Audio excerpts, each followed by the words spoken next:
नमस्कार दोस्तों, स्वागत है आपके अपने YouTube channel class to read में।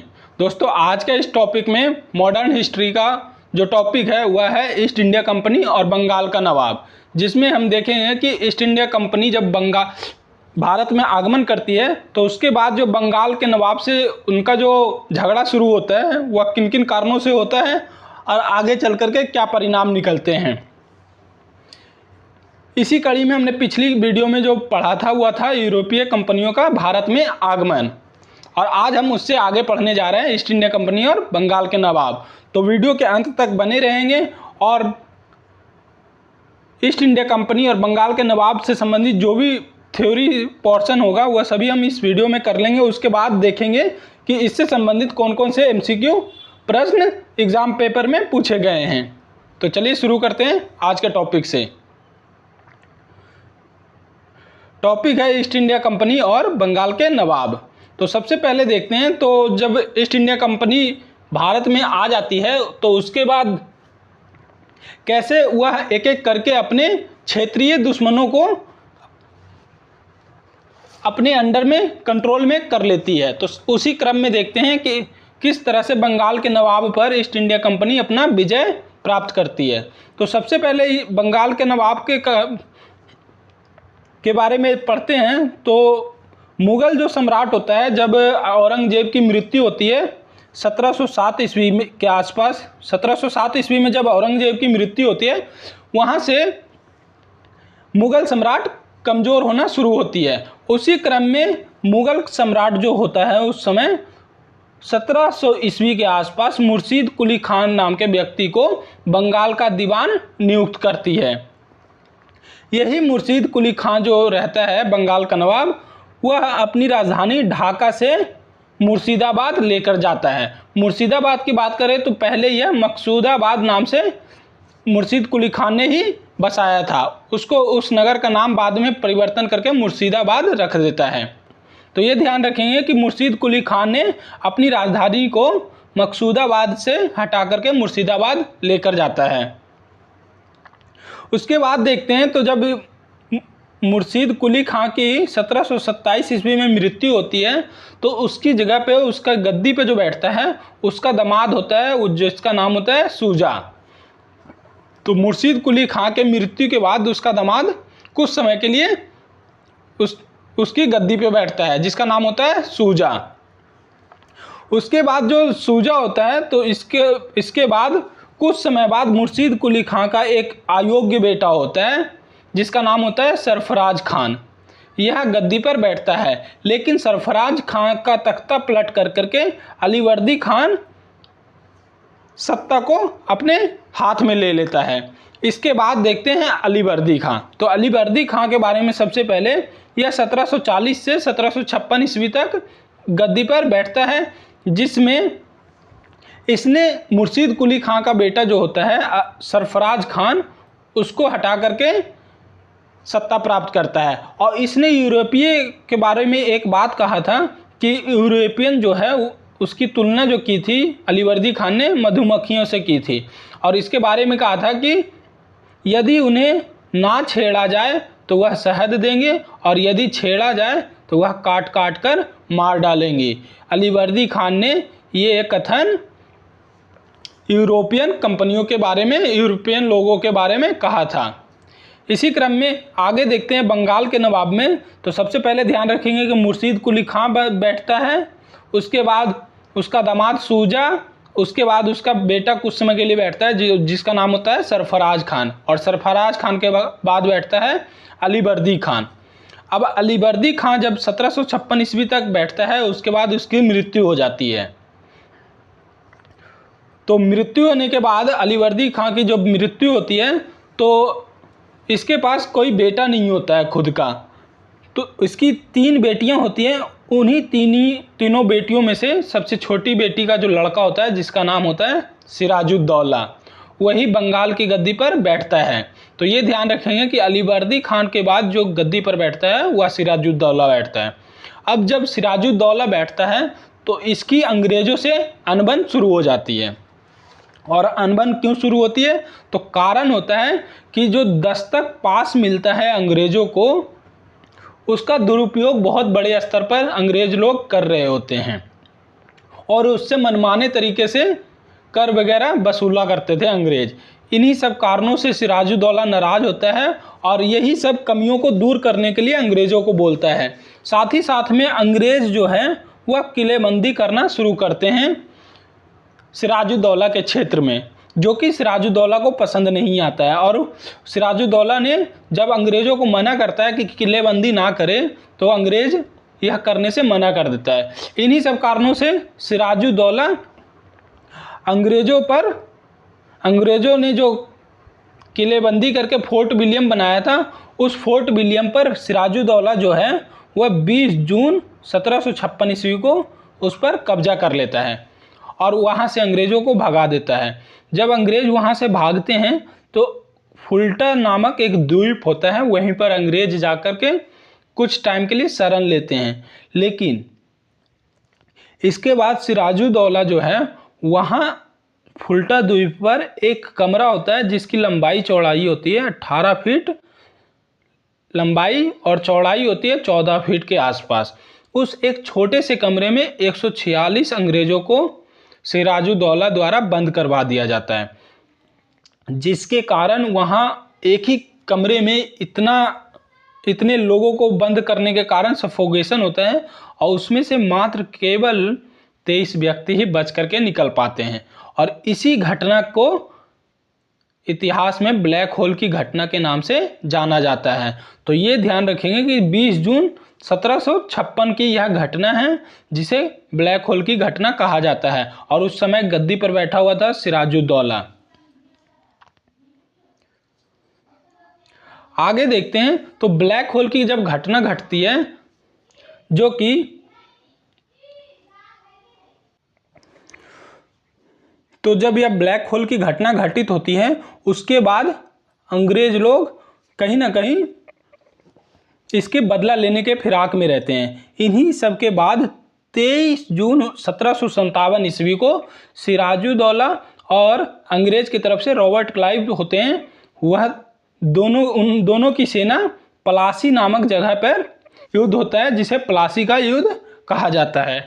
और इस युद्ध में सिराजुद्दौला हार जाता है और हारने का सबसे बड़ा कारण होता है कि सिराजुद्दौला का जो सेनापति होता है मीर जाफर, यह जाकर के अंग्रेज़ों से मिल जाता है, जिसके कारण सिराजुद्दौला की सेना बहुत ही कमज़ोर हो जाती है और अंततः इस प्लासी के युद्ध में जो कि 23 जून 1757 ईस्वी को हुआ था, इस युद्ध में सिराजुद्दौला हार जाता है।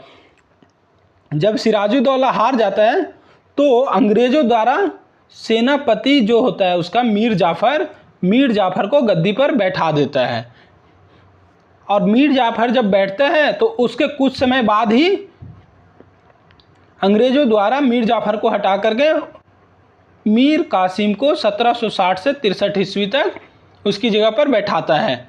अब मीर कासिम जो होता है वह थोड़ा तेज़ दिमाग का होता है, जिसके कारण से सबसे पहले तो वह अपनी राजधानी मुर्शिदाबाद से बदलकर मुंगेर ले जाता है ताकि वह ब्रिटिश लोगों की से दूरी बना रख सके। और इसी बीच में मीर कासिम जो है वह अपनी सेना का जो गठन करता है यूरोपीय पद्धति पर भी करना शुरू करता है और मुंगेर में तोप एवं बंदूक बनाने का व्यवस्था करता है। ये सब देख करके ब्रिटिश जो होते हैं अंग्रेज मीर कासिम को भी हटाने की योजना बनाते हैं। इन्हीं सब कार्यों के कारण बक्सर की युद्ध की परिस्थितियां उत्पन्न हो जाती हैं। बक्सर का युद्ध यूरोपीय ब्रिटिश ईस्ट इंडिया कंपनी और भारत की तरफ से जो सेनाएं लड़ रही थी उसके बाद ही यह निश्चय हो जाता है कि आने वाले समय में भारतीय क्षेत्र पर जो है वह ब्रिटिश राज करने वाले हैं।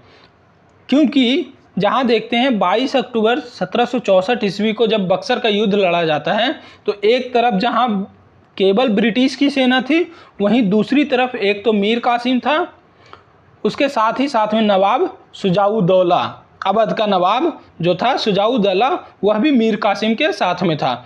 इसके साथ ही साथ में दिल्ली का जो सम्राट होता है, मुगल सम्राट उस समय का शाह आलम द्वितीय, इन तीनों की संयुक्त सेना एक तरफ और दूसरी तरफ थी अंग्रेजी सेना। इन तीनों की सेना के बराबर सिर्फ अंग्रेजी सेना ने होते हुए भी इन सबको युद्ध में परास्त करती है। इसी युद्ध के बाद यह निर्णय हो जाता है कि आने वाले समय में अंग्रेज भारतीय क्षेत्र पर राज करने वाले हैं। तो ये ध्यान रखेंगे कि बक्सर की युद्ध लड़ा जाता है अंग्रेजी सेना और मीर कासिम, अवध के नवाब शुजाउद्दौला तथा मुगल सम्राट शाह आलम द्वितीय के विरुद्ध में। और यह युद्ध लड़ा जाता है 22 अक्टूबर 1764 ईस्वी को। बक्सर का जब युद्ध होता है 22 अक्टूबर 1764 ईस्वी को, जिसमें इन तीनों सेनाओं की हार होती है और अंग्रेज विजयी होते हैं। जब अंग्रेज विजयी होते हैं तो उसके बाद संधि करवाया जाता है, जो कि इलाहाबाद की संधि के नाम से फेमस है। यह संधि होता है 12 अगस्त 1765 ईस्वी में।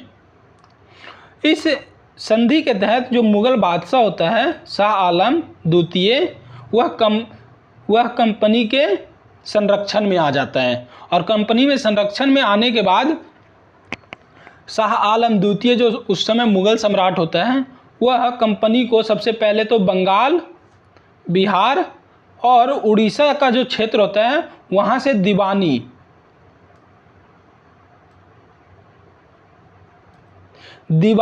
अर्थात राजस्व संग्रह करना, मतलब रेवेन्यू कलेक्शन का काम दे देता है कंपनी को। अब यहाँ पे ध्यान देंगे कि एक और तो कंपनी को रेवेन्यू जनरेट करने के लिए उनको बंगाल, बिहार और उड़ीसा का क्षेत्र मिल जाता है, जहाँ से कंपनी बहुत ही बड़े स्तर पर कर वसूलती है। और इसके बदले में जो कंपनी होता है वह सम्राट को 26 लाख रुपये वार्षिक देने का निर्णय करती है। तो ये ध्यान रखेंगे सबसे पहले कि दीवानी जब अंग्रेजों को मिलता है तो उसके बदले में जो कंपनी है वह सम्राट को 26 लाख रुपये वार्षिक, अर्थात शाह आलम द्वितीय के जो थे उसको 26 लाख रुपये वार्षिक दिया जाना था। और उसी के साथ में निजामत व्यय, जिसमें मुख्यतः सैन्य और पुलिस प्रशासन जैसे कार्य आते थे, इन सभी कार्यों के लिए कंपनी को 53 लाख रुपये वार्षिक देना था, जो कि मुगल सम्राट को देना था। तो ये ध्यान रखेंगे कि बंगाल यहीं से कमज़ोर होना शुरू होता है और ये ब्रिटिश मजबूत होना शुरू होते हैं। क्योंकि एक और देखते हैं कि एक तो पैसे वसूलने का कार्य भी अंग्रेज़ों को मिलता है, ऊपर से 53 लाख रुपये वर्ष वार्षिक जो है उनको निजामत व्यय के लिए मिलता है। बक्सर युद्ध की बात करें तो बक्सर युद्ध में जो अंग्रेज़ों की तरफ से कमान अपने हाथ में लेकर के जो युद्ध करते हैं वह मेजर हेक्टर मुनरो थे। और उस समय बंगाल का जो गवर्नर था ब्रिटिश, वह था बॉन्सी टॉर्ट। तो दोस्तों अभी तक हमने ईस्ट इंडिया कंपनी और बंगाल के नवाब की कहानी पढ़ी है। अब चलिए इससे संबंधित जो एग्ज़ाम में प्रश्न पूछे गए हैं वह सभी हम देखते हैं। तो पहला प्रश्न है, निम्नलिखित में से कौन एक मुगल सम्राट द्वारा नियुक्त बंगाल का अंतिम गवर्नर था?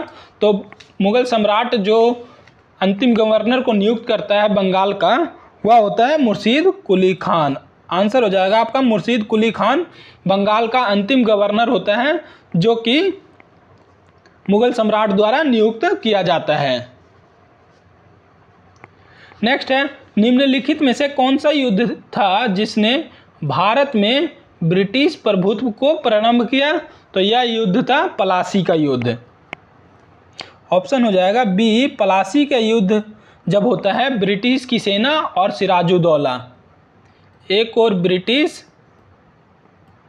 और एक और सिराजुद्दौला,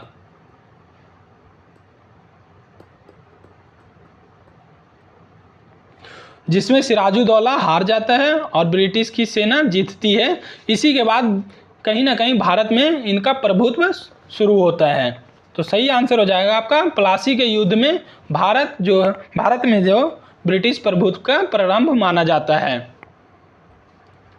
अगला प्रश्न है, पलासी का युद्ध लड़ा गया था वर्ष।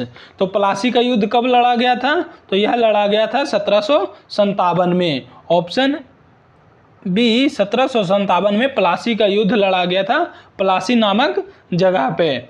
और यह एग्जैक्ट डेट की बात करें तो यह लड़ा गया था 23 जून 1757 को, जिसमें सिराजुद्दौला का जो सेनापति होता है वह गद्दारी कर देता है, जिसका नाम होता है मीर जाफर। वह जाकर के अंग्रेजों से मिल जाता है। अगला प्रश्न है, सिराजुद्दौला द्वारा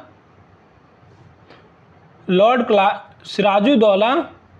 क्लाइव द्वारा प्रस्तुत हुआ था खाली स्थान के युद्ध में। तो सिराजुद्दौला और लॉर्ड क्लाइव जो जिस युद्ध में लड़ता है वह युद्ध था प्लासी का युद्ध। ऑप्शन ए, प्लासी के युद्ध में सिराजुद्दौला होता है और ब्रिटिश के तरफ से लॉर्ड क्लाइव होता है। नेक्स्ट है, भारतवर्ष में ब्रिटिश साम्राज्य का संस्थापक कौन था? तो ब्रिटिश संस्थापक का जो वास्तविक संस्थापक माना जाता है भारत में ब्रिटिश साम्राज्य का, वह माना जाता है लॉर्ड रॉबर्ट क्लाइव को। Option C, lord Robert Clive को ब्रिटिश साम्राज्य का वास्तविक संस्थापक माना जाता है भारतवर्ष में। अगला प्रश्न है, निम्नलिखित में से किस से स्वर्ग से उत्पन्न सेना कहा गया है? तो स्वर्ग से उत्पन्न सेना का जो कथन आमतौर पर कहा जाता है वह कहा जाता है क्लाइव के लिए, रॉबर्ट क्लाइव के लिए। ऑप्शन बी, क्योंकि यह बहुत ही निचले स्तर से शुरू करता है और यह एक मामूली क्लर्क के रूप में ब्रिटिश सरकार के अंडर में काम करता है और वहाँ से यह तय करते हुए गवर्नर का पद हासिल करता है। तो कहीं ना कहीं इसीलिए इसे स्वर्ग से उत्पन्न सेना कहा गया है। अगला प्रश्न है, प्लासी का युद्ध मैदान कहाँ स्थित है? तो प्लासी का जो युद्ध हुआ था वह मैदान स्थित है पश्चिम बंगाल में। ऑप्शन डी, पश्चिम बंगाल में प्लासी का मैदान है। नेक्स्ट है, निम्न में से किसने अपनी राजधानी को मुर्शिदाबाद से मुंगेर स्थानांतरित किया था? तो अभी हमने ऊपर देखा था कि मुर्शिदाबाद से जो मुंगेर अपनी राजधानी को ले आता है वह आता है लेकर के मीर कासिम, क्योंकि यह अंग्रेजों से भली भांति परिचित हो जाता है कि यहाँ रह करके अपने लोगों के लिए काम नहीं कर सकता है, इसलिए सबसे पहले यह अपनी राजधानी को ट्रांसफ़र करके मुंगेर लाता है। अगला प्रश्न है,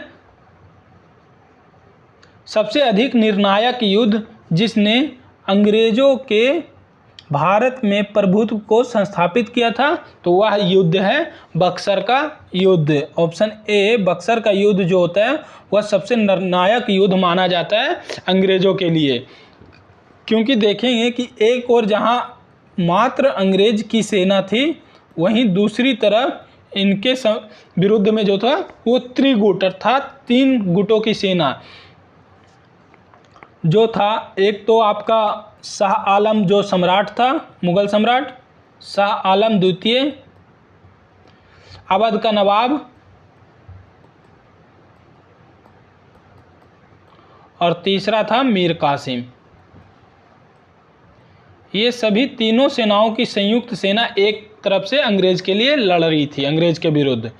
इसीलिए माना जाता है कि बक्सर का युद्ध जो था वह निर्णायक युद्ध अंग्रेज और भारत के लिए था।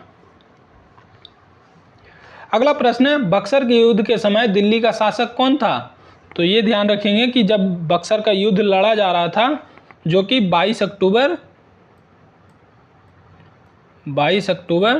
1764 ईस्वी को बक्सर का युद्ध जब हुआ था, और इसके बाद जो होता है तो बक्सर के युद्ध के समय दिल्ली का शासक जो पूछ रहा है तो इसका सही आंसर हो जाएगा आपका शाह आलम द्वितीय, क्योंकि इसकी एक सेना भी इस युद्ध में भाग ले रही थी। तो बक्सर के युद्ध के समय दिल्ली का शासक कौन था? तो वह था शाह आलम द्वितीय। नेक्स्ट है, बक्सर की लड़ाई के समय बंगाल का नवाब कौन था? तो बंगाल का नवाब था मीर जाफर। ऑप्शन बी, मीर जाफर जो था वह था बंगाल की लड़ाई के, माफ़ कीजिएगा, बक्सर की लड़ाई के समय बंगाल का नवाब। तो सबसे पहले ये ध्यान रखेंगे कि बंगाल का नवाब जो था जब सिराजुद्दौला हारता है तो मीर जाफर को अंग्रेज बैठा देते हैं। अब मीर जाफर को कुछ समय के बाद जब हटाता है तो इसकी जगह पर आता है मीर कासिम। लेकिन मीर कासिम के हरकतों के कारण जो है अंग्रेज लोग दोबारा मीर कासिम को हटा करके मीर जाफर को बैठा देते हैं। तो ये ध्यान रखेंगे कि जो बक्सर की लड़ाई होती है उस समय मीर जाफर बंगाल का नवाब होता है। अगला प्रश्न है, निम्नलिखित में से कि जिस एक शासक ने ईस्ट इंडिया कंपनी को दीवानी प्रदान की थी वह कौन था? तो वह था शाह आलम द्वितीय। ऑप्शन सी, शाह आलम द्वितीय ने जब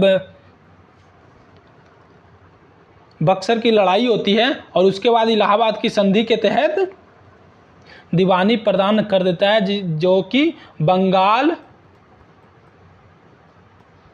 बिहार और उड़ीसा क्षेत्र का जो था वहाँ से राजस्व की वसूली कंपनी को मिल जाता है और वह देने वाला था शाह आलम द्वितीय। अगला प्रश्न है, 1765 ईस्वी में ईस्ट इंडिया कंपनी बंगाल की दीवानी किसने प्रदान की थी? तो यह क्या था?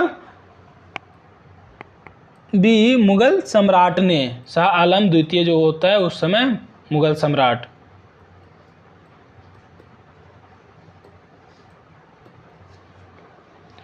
नेक्स्ट प्रश्न है, किस गवर्नर के कार्यकाल में ईस्ट इंडिया कंपनी को शहंशाह शाह आलम द्वारा बंगाल, बिहार तथा उड़ीसा में दीवानी अधिकार दिए गए थे? तो यह समय था जो गवर्नर था ब्रिटिश की तरफ से, वह गवर्नर था लॉर्ड क्लाइव। इसके कार्यकाल में ही इलाहाबाद की संधि के तहत बंगाल, बिहार तथा उड़ीसा की दीवानी दे दिया जाता है ईस्ट इंडिया कंपनी को।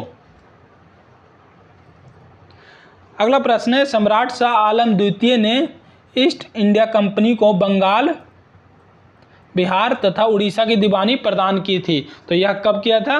तो ये ध्यान रखेंगे कि 12 अगस्त 1765 ईस्वी को इलाहाबाद की संधि के तहत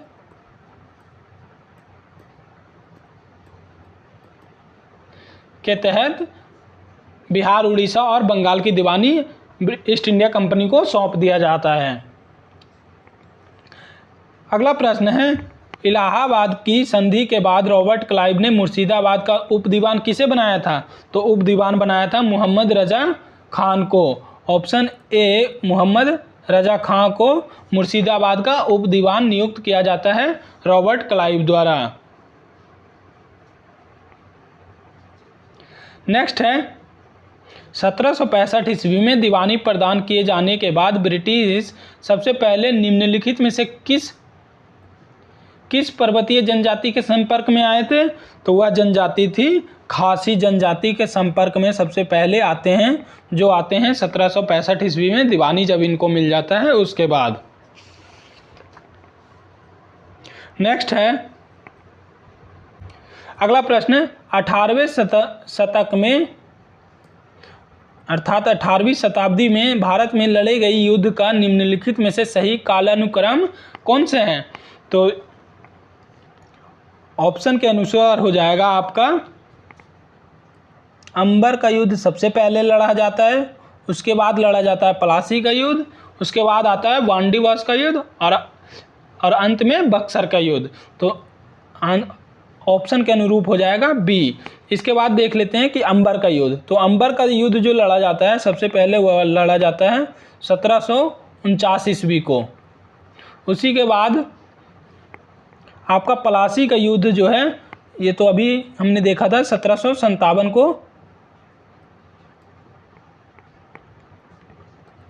1757 को प्लासी का युद्ध और बांडीवास का युद्ध जो होता है वह 1760 ईस्वी में होता है, जो कि फ्रेंच और ईस्ट इंडिया कंपनी के विरुद्ध में लड़ा जाता है। इसी तरह से बक्सर का युद्ध की बात करें तो वह लड़ा जाता है 1764 ईस्वी में। तो आंसर हो जाएगा आपका अंबर का युद्ध पहले, उसके बाद प्लासी युद्ध, उसके बाद बांडीवास, उसके बाद अंत में बक्सर युद्ध। तो सही आंसर है आपका बी। अगला प्रश्न है, उस फ्रांसीसी सेनापति का नाम बताइए जो 1760 ईस्वी के वांडीवास युद्ध में पराजित हुआ था। तो वांडीवास का जो युद्ध लड़ा जाता है फ्रांस और ब्रिटिश के विरुद्ध में, तो उस समय जो फ्रांस के सेनापति का नाम था, वह था काउंट डी लाली। ऑप्शन काउंट लाली, ऑप्शन हो जाएगा ए काउंट लाली फ्रांस का सेनापति होता है जब 1760 में बांडीवास की युद्ध लड़ा जाता है। और इसी युद्ध के बाद फ्रांस को भारत से खदेड़ दिया जाता है और पूरे क्षेत्र पर लगभग ब्रिटिश सेना की आधिपत्य हो जाता है। अगला प्रश्न है, बांडीवास के युद्ध 1760 में किन किन लोगों के बीच में युद्ध हुआ था? तो सबसे पहले देखा था कि हमने फ्रेंच और ब्रिटिश के सेना बांडीवास के युद्ध में, जो कि 1760 में होता है, उस युद्ध में भाग लेती है। और इस युद्ध में जो है वह ब्रिटिश सेना ने फ्रेंच को हराया था, ऑप्शन सी। तो ये ध्यान रखेंगे, बांडीवास का युद्ध 1760 में ब्रिटिश और फ्रेंच के बीच में, जिसमें ब्रिटिश विजयी होता है। अगला प्रश्न है, निम्नलिखित में से कौन सा युग्म सही सुमेलित है? तो सही पूछ रहा है, सही युग्म कौन सा है? तो सही युग्म जो है हुआ है आपका बांडीवास का युद्ध, जिसमें फ्रांस लड़ती है ईस्ट इंडिया कंपनी के साथ में। वहीं बक्सर का युद्ध की बात करें तो जो कि मीर जाफर ना हो करके आपके बक्सर के युद्ध में 3 सेना होती है, जो मुगल सम्राट, मीर कासिम और अवध के नवाब, ये सभी लड़ते हैं अंग्रेज के खिलाफ। तो सही आंसर हो जाएगा आपका बी, बांडीवास का युद्ध फ्रांसीसी विरुद्ध ईस्ट इंडिया कंपनी। दोस्तों आज के इस टॉपिक ईस्ट इंडिया कंपनी और बंगाल के नवाब में लास्ट एमसीक्यू हमारा है, वह है निम्न में से किसने भारत में अंग्रेजों का सर्वाधिक विरोध किया था? तो सर्वाधिक विरोध करने वाला जो था, अंग्रेजों को जो विरोध झेलना पड़ता है वह झेलना पड़ता है मराठा लोगों से। ऑप्शन ए, मराठा ने सबसे ज़्यादा विरोध किया था अंग्रेजों का। तो आज के वीडियो में दोस्तों इतना ही। आज के वीडियो के लिए धन्यवाद।